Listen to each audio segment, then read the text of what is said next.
નમસ્કાર વીટીવી ડિજિટલના ખાસ programme weather વોચમાં આપ સૌનું સ્વાગત છે અને હું છું આપનો દોસ્ત કરણ ચડોદરા। આમ જોવા જઈએ તો ગુજરાતના અલગ અલગ વિસ્તારોમાં હાલ પૂરતો તો ઘણી બધી જગ્યાઓ પર વરસાદ પડી રહ્યો છે, પણ તો હવે આગળના સમયમાં એટલે કે 5 થી 6 દિવસમાં કઈ જગ્યાઓ પર વરસાદ પડશે એની વાત આપણે આજના વિડીયોમાં કરશું। સેટેલાઇટ ઇમેજની વાત કરીએ સૌથી પહેલાં તો ફરી એકવાર જે ચોમાસું છે એની ગતિ પકડી લીધી છે અને આગળના સમયમાં અલગ અલગ રાજ્યોમાં સારો એવો વરસાદ પડી રહ્યો છે। સૌથી પહેલાં તો જો ગુજરાતની વાત કરીએ તો ગુજરાતમાં બહુ જ સારો એવો વરસાદ આપણને હાલ પૂરતો દેખાઈ રહ્યો છે, વાદળા દેખાઈ રહ્યા છે। એની આસપાસના વિસ્તારોની વાત કરીએ એટલે કે મધ્યપ્રદેશ, મહારાષ્ટ્ર, આંધ્રપ્રદેશ ઉપર જોઈએ તો રાજસ્થાનમાં પણ હવે હાલ પૂરતો વરસાદની આગાહી કરવામાં આવી રહી છે, પરંતુ એનાથી પણ વિશેષ હવે જે હવા છે, ભેજનું પ્રમાણ છે, એમાં પણ ઘણો બધો ફેરફાર જોવા મળી રહ્યો છે અને એને જ કારણે હવે આગળના સમયમાં એવું કહેવામાં આવી રહ્યું છે કે વરસાદની જે તીવ્રતા છે એ વધતી જઈ શકે છે।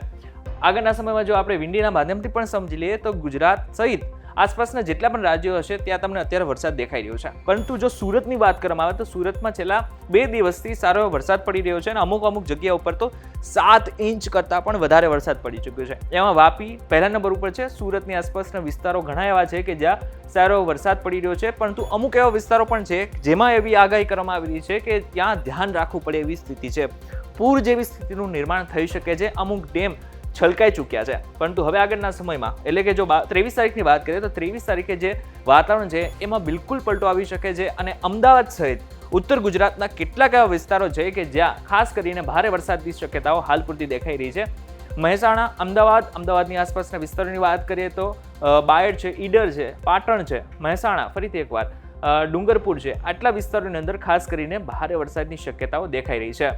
જો નીચે વાત કરીએ તો ફરી એકવાર જે દક્ષિણ ગુજરાતના જેટલા પણ ભાગો છે ત્યાં ભારેથી અતિ ભારે વરસાદની શક્યતાઓ હાલ પૂરતી દેખાઈ રહી છે, પરંતુ બીજી બાજુ જો સૌરાષ્ટ્રના પટ્ટાની વાત કરીએ તો સૌરાષ્ટ્રના પટ્ટામાં ખાસ કરીને બહુ જ વધારે પડતો વરસાદ નથી, પરંતુ ચોક્કસથી છૂટો છવાયો વરસાદ પડવાની અને અમુક જગ્યા ઉપર સારો એવો વરસાદ પડવાની શક્યતા છે। તો બીજી બાજુ જો કચ્છની વાત કરીએ તો કચ્છમાં એટલો બધો વરસાદ પડવાની શક્યતાઓ હાલ પૂરતી નથી, અમુક જિલ્લાઓમાં અમુક જગ્યાઓ પર વરસાદ પડી શકે છે। આગળ વાત કરીએ તો 24 તારીખે સ્થિતિ ફરીથી એકવાર બદલી જવાની છે। જે મધ્ય ગુજરાત છે ત્યાં ખાસ કરીને અને મધ્ય ગુજરાતની નીચે એટલે કે દક્ષિણ ગુજરાતમાં જ વરસાદની સ્થિતિ દેખાઈ રહી છે, પરંતુ હા ચોક્કસથી વાત કરીશું, આગળ આપણે વાત કરીશું સાયક્લોનની જે સ્થિતિ બનેલી છે એ શું છે અને શા માટે થઈને અત્યારે ગુજરાતમાં વરસાદ પડી રહ્યો છે।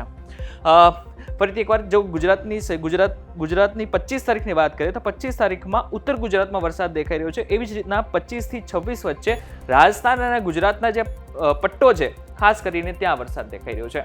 આપણે હવામાન વિભાગ શું કહી રહ્યું છે એના ઉપર નજર કરીશું। હવામાન વિભાગનું ખાસ કરીને એવું કહેવું છે કે 22 તારીખે કચ્છમાં છૂટો છવાયો વરસાદ, પરંતુ મોરબી, સુરેન્દ્રનગર, જામનગર, દેવભૂમિ દ્વારકા, જુનાગઢ, પોરબંદર, ગીર સોમનાથ, અમરેલી, ભાવનગર, બોટાદ આટલા વિસ્તારોમાં અમુક જગ્યાઓ પર બહુ સારો વરસાદ પડી શકે છે।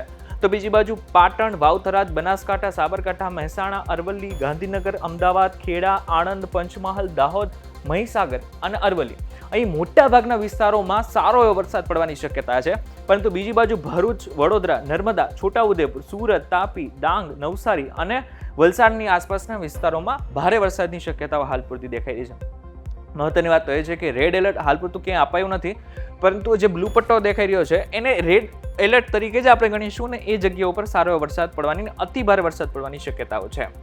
જો આપણે 24 તારીખની વાત કરીએ, 24 તારીખે ખાસ કરીને મહત્વનું છે 23 તારીખની વાત કરીએ તો 23 તારીખે પણ એ સ્થિતિ રહેવાની છે અને 24 તારીખે પણ એ સ્થિતિ રહેવાની છે। 24 તારીખે આપણે આગળ વધીશું। 24 અને 25 તારીખની જો વાત કરીએ તો 25 તારીખે જે સ્થિતિ હશે એ ખાસી બદલી જશે અને વાવથરાદ, પાટણ, બનાસકાંઠા, સાબરકાંઠા, ગાંધીનગર, અમદાવાદ, ખેડા, અરવલ્લી, મહીસાગર, પંચમહાલ, દાહોદ, છોટાઉદેપુર, વડોદરા, ભરૂચ, નર્મદા, સુરત, તાપી, ડાંગ, નવસારી, દમણ અને વલસાડ સહિતના વિસ્તારોમાં સારો એવો વરસાદ પડવાની છે। જે અમદાવાદીઓ ખાસા સમયથી વરસાદની રાહ જોઈ રહ્યા છે એ બધા જ લોકો માટે સારા સમાચાર એ છે કે 25 તારીખે અમદાવાદમાં સારો એવો વરસાદ પડી શકે છે, એવી જ રીતના 26 અને 27 તારીખે પણ સારો એવો વરસાદ પડી શકે છે। 25, 26 ને 27 અમદાવાદ એટલે કે મધ્ય ગુજરાત અને દક્ષિણ ગુજરાતમાં ભારે વરસાદની આગાહી હાલ પૂરતી કરવામાં આવી રહી છે। સેટેલાઇટ ઇમેજ આપણે જોઈ લીધી, આ બાદ આપણે ખાસ કરીને આના ઉપર પણ એક વખત નજર નાખવા જેવી છે। મહત્વની વાત તો એ છે કે આ શું કામ થઈ રહ્યું છે, એક સાયક્લોન સ્થિતિ અહીં બનેલી છે એ ધીરે આગળ વધી રહી છે। ઘણા બધા મોડલ એમ કહી રહ્યા છે કે આ જે સિચ્યુએશન છે ને એ ઉત્તર ગુજરાત તરફ જઈ શકે છે। જો આવું થશે તો ગુજરાતમાં બહુ વધારે પડતો વરસાદ નહીં આવે, પરંતુ એક સિચ્યુએશન એ પણ છે કે રાજસ્થાન તરફ આ જઈ રહ્યું છે. જો અહીં લો પ્રેશર બને છે તો ખાસ કરીને ગુજરાતમાં એટલી બધી અસર નહીં થાય, પરંતુ હા મહત્વનું છે કે જો રાજસ્થાન તરફ અથવા તો ગુજરાત તરફ આવે છે તો ભારે વરસાદ ગુજરાતમાં પડી શકે છે. રાજસ્થાનમાં પણ આવશે તો પણ ચોક્કસથી ગુજરાતના ખાસા એવા વિસ્તારોમાં ભારે વરસાદ દેખાઈ શકે છે. પરંતુ મહત્વની વાત તો એ છે કે અત્યારની જે સ્થિતિ છે એ પ્રમાણે છે કે આગળના સમયમાં ગુજરાતમાં 5 થી 6 દિવસ ખૂબ જ સારો વરસાદ આવવાની શક્યતાઓ હાલ પૂરતી દેખાઈ રહી છે.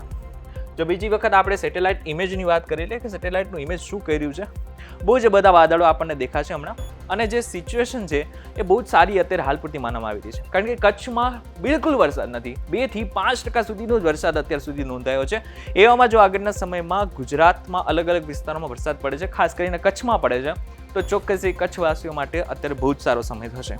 ત્યારે આ બાબતને લઈને તમારું શું કહેવું છે અમને જરા કોમેન્ટ કરીને ચોક્કસથી કહેજો. વિડીયો થકી જો તમને કોઈ ઇન્ફોર્મેશન મળી તો વિડીયોને લાઈક અને શેર જરૂરથી કરજો.